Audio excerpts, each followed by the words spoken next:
కింద ఒక ఆట ఆడుతున్నాం. ఇప్పుడు మీకు తెలిసిపోయి ఉంటుంది చేసి చూడంగానే. ఏమాట ఇది? మీకు తెలుసా ఈ ఆట ఆడాలో? మరి మీకు ఇష్టమైన ఈ ఆట అంటే ఏం చేయాలి? మీరు రౌండ్ గా తిరగాలి.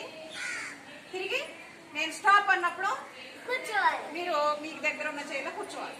ఎవరైతే చైర్లో కూర్చోలేదో వాళ్ళు ఓకేనా? Okay, start.